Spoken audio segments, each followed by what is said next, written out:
so much for doing me this favor. I feel like I'm taking advantage of your kindness. Stop. You're wrong. I am glad to help.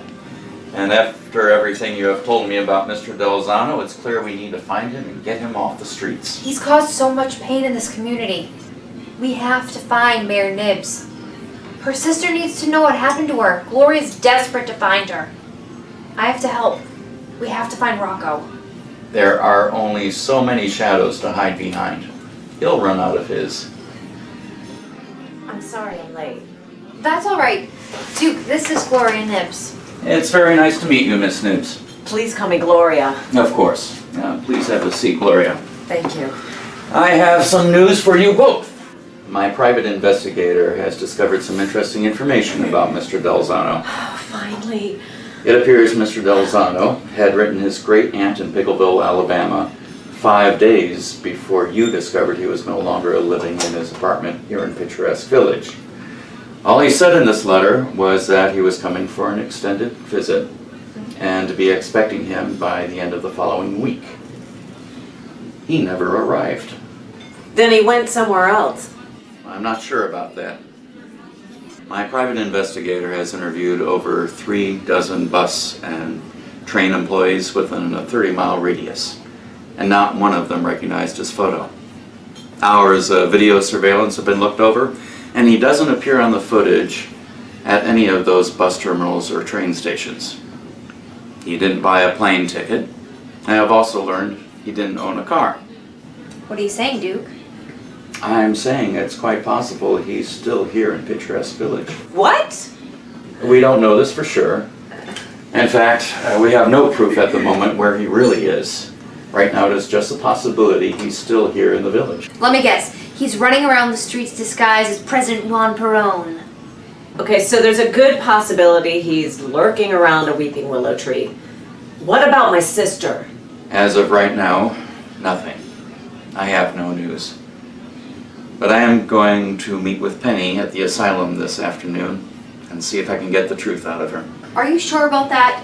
Do you think that's safe? I think I am the best chance we have of getting Penny to open up and tell us where Mayor Nibs is. So you also believe Penny was involved? I do. As she has pulled too many unbelievable stunts in her life.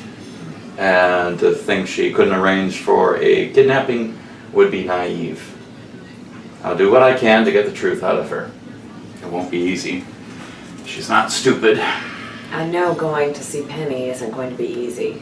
Anne Marie informed me of her obsession with you. I know this could be very uncomfortable for you. I can't thank you enough. You don't have to thank me for doing what's right. And as for my comfort, your sister's welfare is more important than that. We can only hope that we can use Penny's obsession with me to our advantage. Since the PVPD has no intention of helping us, Gloria and I will overturn every rock here in the village, since Rocco's probably under one of them. I don't think that's a good idea. It could be dangerous. We'll be fine. Anne Marie's right. We'll be fine. I'm headed to the park right now to see what I can find. I know I've combed that park 1,000 times, but I think this new development may open my eyes to something I haven't seen. Please, keep me informed of anything new you might find. We will. And please be careful. Oh dear, you've got some mud on your pants. Strange. How are you doing? Well, to answer your real question, no, I haven't said anything to Lily about the letter James wrote me. I'm glad. There is no reason to hurt Lily any more than she already is. You're right. There's no reason to hurt Lily.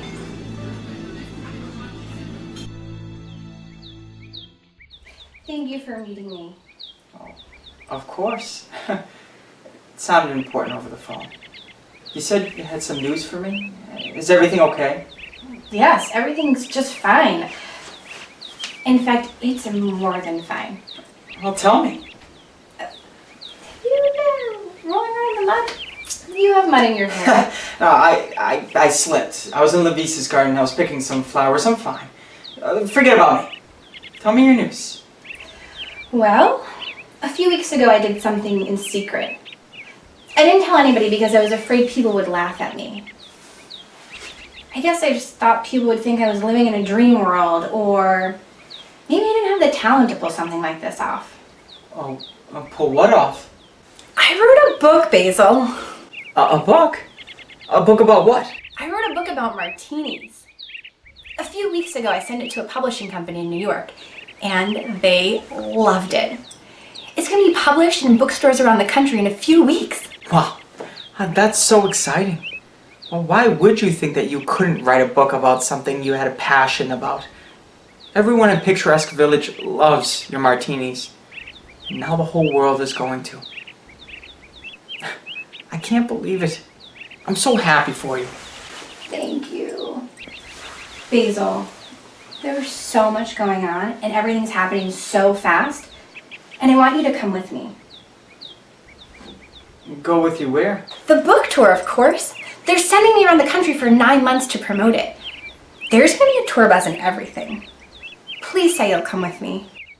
Eileen, I'm flattered that you want me to join you, but I can't. Why? Don't tell me it's because of La Visa. No, it's not. It's something else. It's something we haven't talked about. I don't understand. Well, you see, I have some news of my own. And it's gonna be life-changing for me. It's the reason I can't join you on your martini tour bus. It's a long story. But the bottom line is that I'm so close in finding my birth mother. I had no idea you were adopted. Most people don't.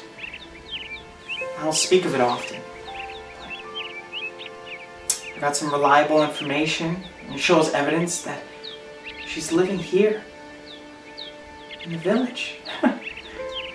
I don't know her name yet, but I'm gonna find out. I have to find her. Of course. I absolutely understand. Well then, I will call off my book tour. I'm gonna stay here and help you. No, you can't do that, Eileen. This is your time, and you have to go. Now, I'll be devastated when you leave, but this is your destiny. You can't put your dreams on hold because of me. Promise me you won't do that. I promise. Thank you. Besides, it's only going to be 9 months. I'll be waiting right here for you. You will? I wouldn't say it if I didn't mean it. In case my words aren't proof enough, maybe this will put your heart and mind at ease.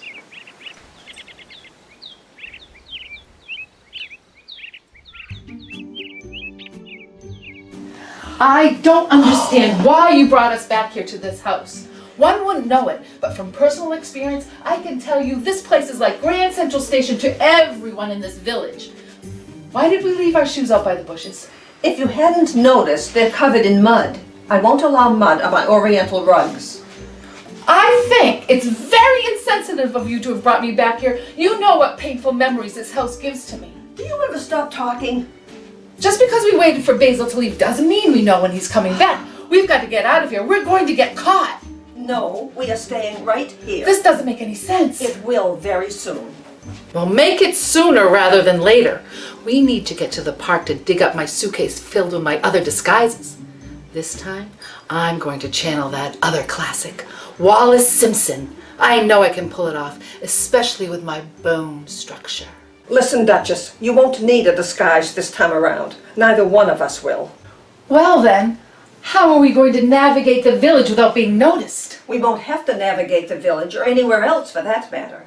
Like I said, we are staying right here. You keep on saying that, but you know we can't stay here. Your brother, the love of my life, will put us right back into the asylum faster than you can say weeping willow tree if he finds us. Do you like this mirror, Penny? Well, yes, actually. It was one of the easier ones to polish. I didn't need a ladder. It's an 18th century Baroque design. My great-grandfather bought it at a Paris auction house in 1890. It once belonged to Marie Antoinette. Well, thank you for the history lesson. Now let's get out of here before we lose our heads. I've made a few changes to it over the years. The frame is the same, but I removed the original glass mirror. Of course, I still had it stored away safely. but I felt I needed to update it with a more modern reflection.